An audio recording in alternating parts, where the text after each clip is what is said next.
7 en punto de la mañana. Buenos días, dominicanos, dominicanas, ciudadanos, ciudadanas del mundo. Julio Martínez Pozo, los comentarios de los temas más importantes en el programa de mayor influencia de la radio y la televisión nacional. En este jueves 31 de enero, año 2019, buenos días a todo el equipo del Sol de la Mañana, Marielena Núñez, Oli Matos, Anibelca Rosario, buenos días Eury Cabral, José La Luz, Melton Pineda, Dona Mauri Saibar, buenos días al equipo de 5 a 7 de la mañana, Humberto Paniagua, Andrés Martínez, Luis Ramírez, Daris Terrero, Joselito Félix. En Santiago de los Caballeros, Ramón Paulino, así late la ciudad corazón.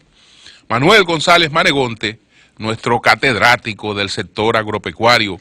Rafael Díaz, nuestro cronista deportivo.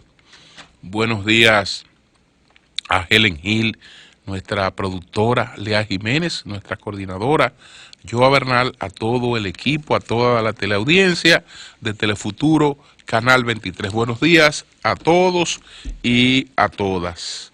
Nos informa José Ramón Torres que esta tarde, a las 4 de la tarde, el doctor Reinaldo Pared Pérez, pues tiene una importante conferencia de prensa.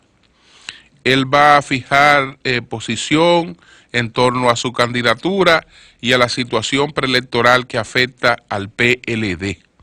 Esta tarde, a las 4 de la tarde, pues una rueda de prensa del doctor Reinaldo Pared para fijar posición en relación con el tema de su candidatura y de la situación preelectoral del Partido de la Liberación Dominicana. Entonces, quiero empezar por el caso de Ana Isaura Pimentel. Alguna reflexión sobre esta nueva tragedia. Hay una crónica de Joan Vargas del periódico El Día.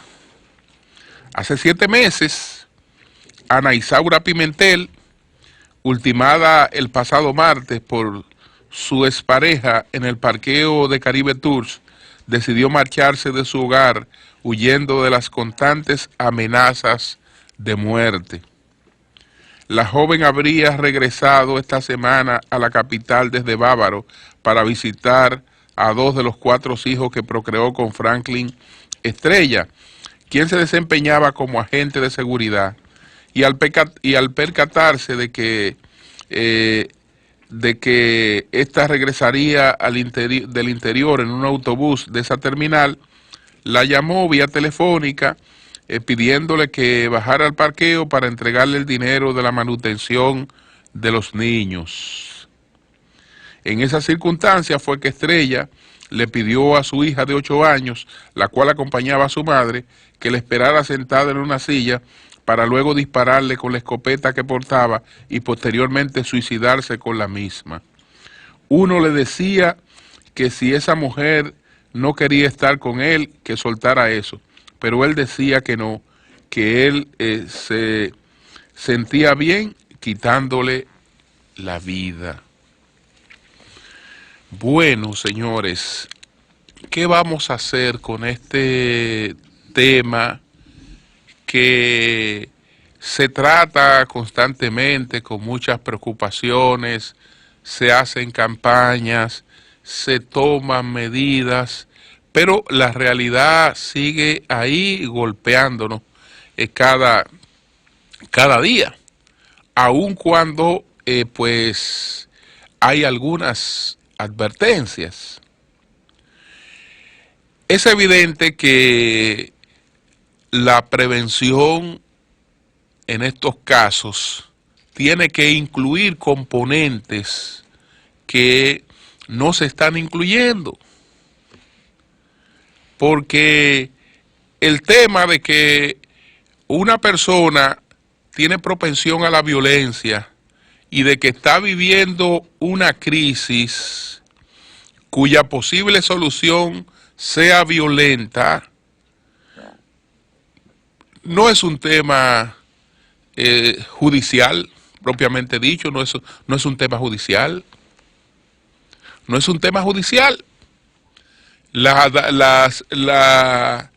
mujer, que en este caso que sale como ella, tratando de escaparse de la violencia, pues pudiera incluso haber ido a poner una querella y a explicar que en otras oportunidades ha recibido amenaza, pero le van a recibir la querella, le van a poner una orden de alejamiento, pero las circunstancias,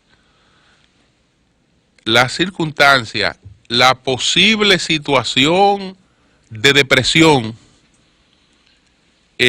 pues por la que ambos están atravesando y por la que tiene que estar atravesando una persona que decide quitarle la vida a una mujer y quitarse la vida, sigue intacta.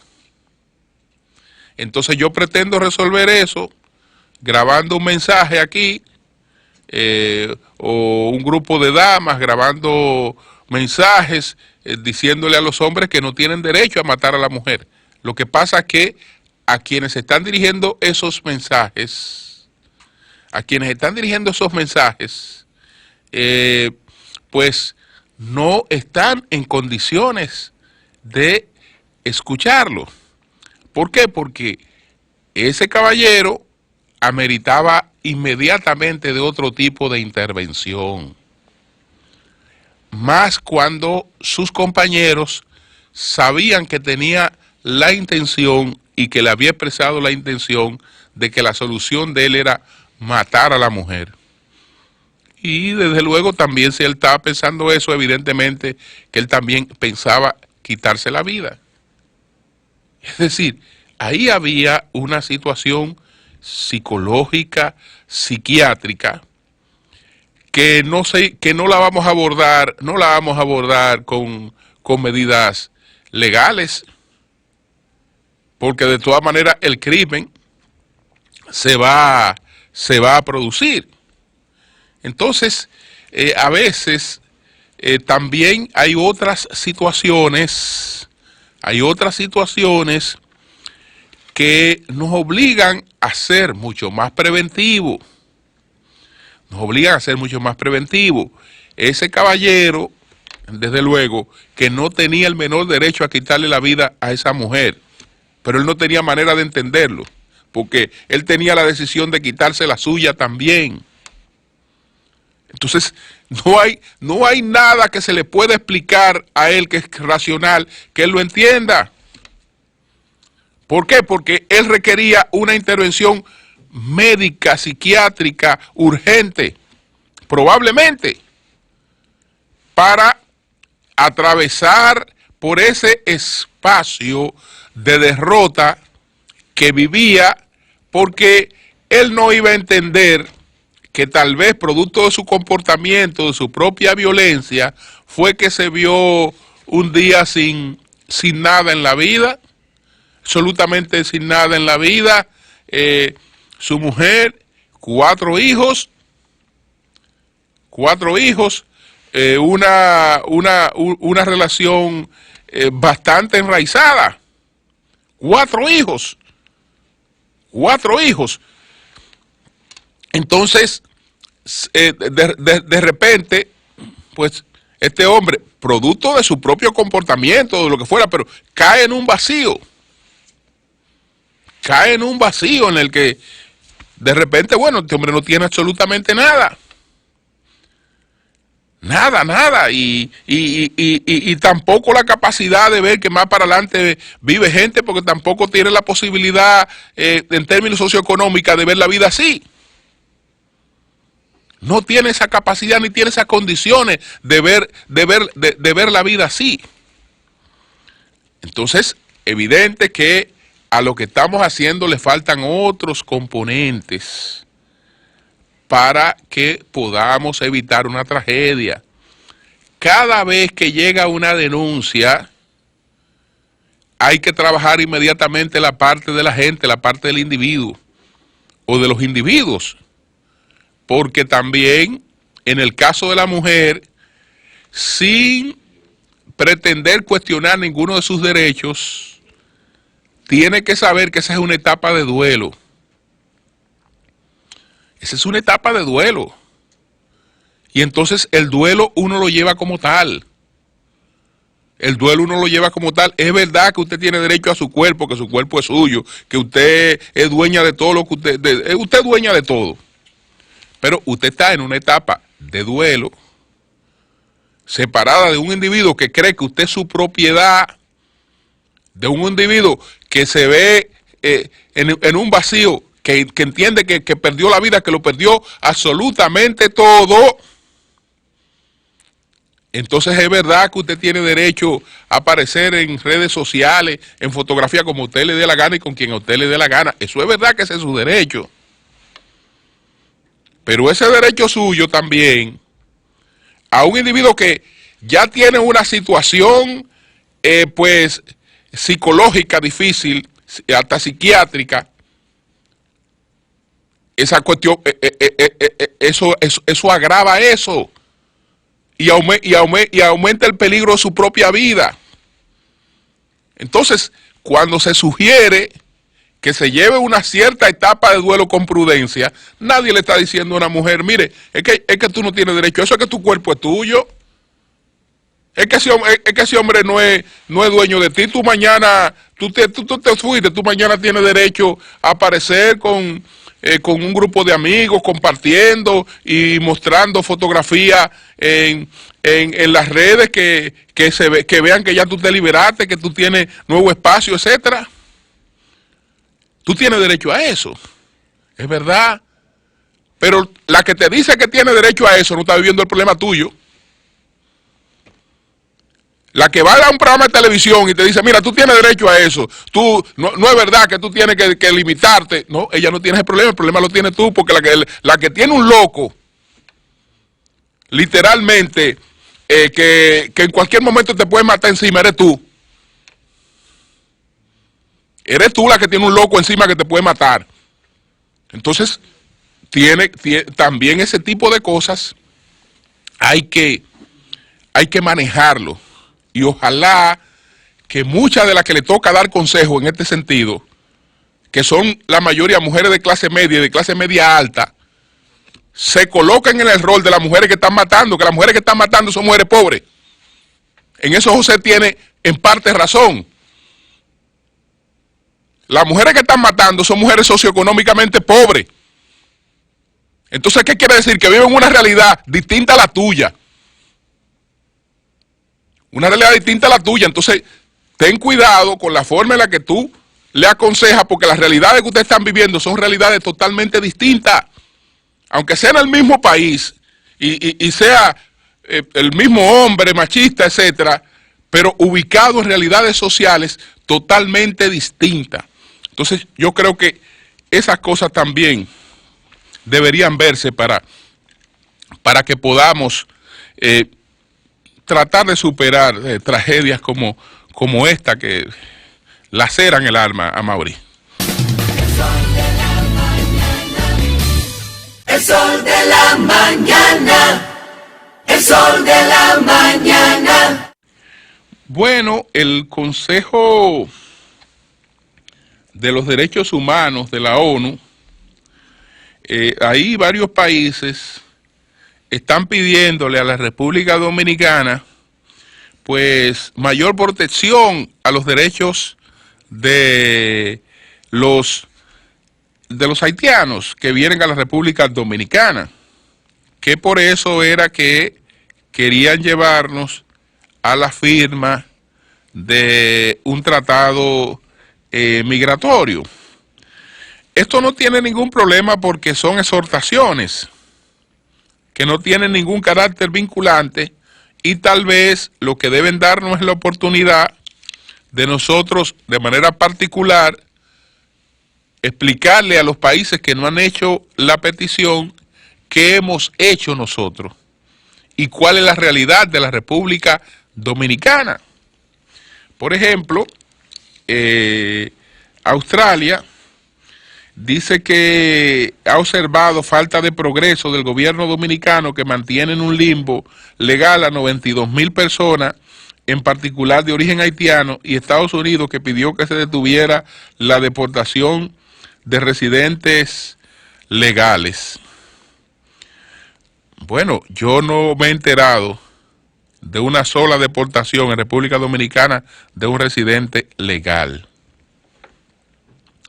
Y en cuanto a esas 92,000 personas que viven en un limbo, yo no me explico por qué el limbo, porque Australia tiene que saber que la República Dominicana ha hecho lo que Australia no ha hecho nunca en su vida.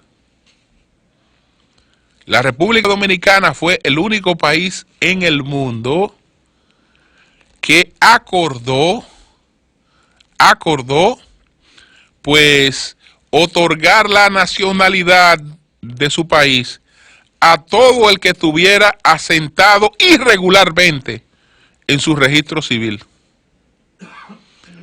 Es decir, si usted está asentado en mi registro civil, aunque estuviera irregular, desde el 1929 hasta que entró en vigencia el libro de extranjería, que creo que entró por ahí por el 2003, usted, si está en mi registro, usted le toca la nacionalidad dominicana. Eso no lo ha hecho Australia ni lo ha hecho nadie.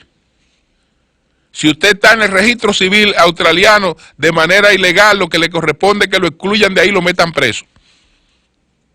Eso es lo que haría Australia con usted. No, la República Dominicana no hizo eso. Y además, el único país en el mundo que ha hecho un plan nacional de regularización de extranjeros a todo costo de sus contribuyentes. Entonces, esa infamia de que en la República Dominicana vive un grupo de personas que no le ha sido otorgada su documentación, eso obedece a un problema que tal vez Australia pueda ayudar a Haití a resolver. Porque si una persona se va a legalizar en Australia, que es muy difícil, sumamente difícil, y le sobra territorio y riqueza, pero sería sumamente difícil, pero si se va a legalizar allá y es dominicano, necesita llevar un pasaporte y un acta de nacimiento dominicana. Si no, no se legaliza. Entonces ellos no nos pueden pedir a nosotros que hagamos lo que ellos no hacen.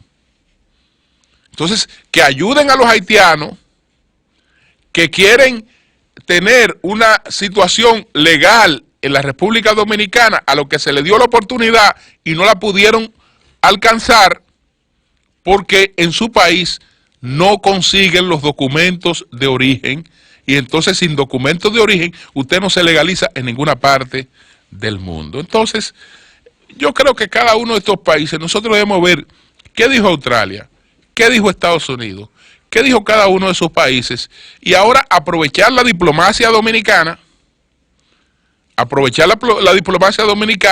y de manera especial, pues, hablar con esos países y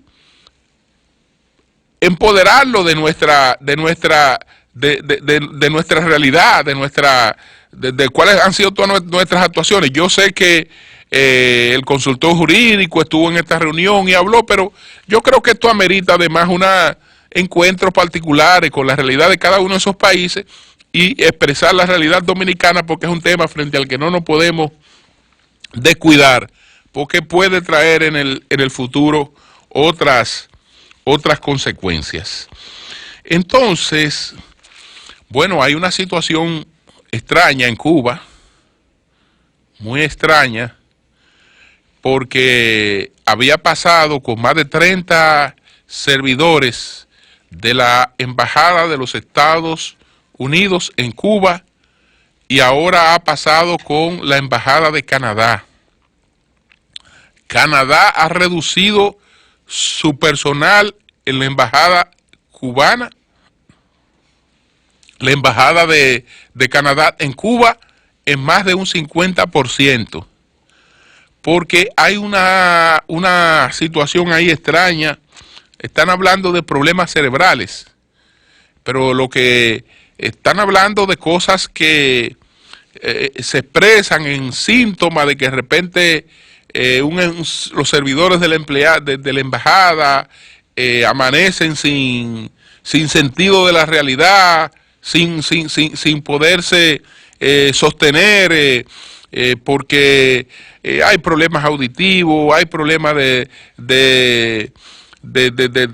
decir, se descontrolan en lo que es el funcionamiento habitual del ser humano, y no se ha podido establecer por qué. No se ha podido establecer por qué, pero es una cuestión ahí muy rara, pérdida de audición, lo que llaman tinnitus, que es como una sensación de dolor, de sonido en los oídos, pero fácilmente tú pierdes la motricidad, tú no puedes caminar, etcétera, y es una situación ahí rara. Que habrá que determinar qué es y si solamente se ha registrado en esas dos embajadas que tienen esa situación de emergencia en Cuba con su personal, y no se sabe de dónde proviene exactamente este problema. Entonces, en lo que tiene que ver con Venezuela, hay algunos elementos nuevos. Para el día de hoy, el Parlamento Europeo, pues va a reconocer en el día de hoy, el Parlamento Europeo va a reconocer a Juan Guaidó como el presidente encargado de Venezuela. Y ya en los próximos días, tanto España, Francia y Alemania, que habían dado un plazo de 8 días para que fuera el propio Maduro que encabezara las soluciones del problema en Venezuela, pues se harán lo propio, reconocer a Juan Guaidó como presidente encargado. Entonces hay un trabajo muy interesante, una entrevista a Heinz Dieterich, que Heinz Dieterich fue el padre de ese menjunje o merjurje, como preferimos decir los dominicanos, que se llama socialismo del siglo XXI.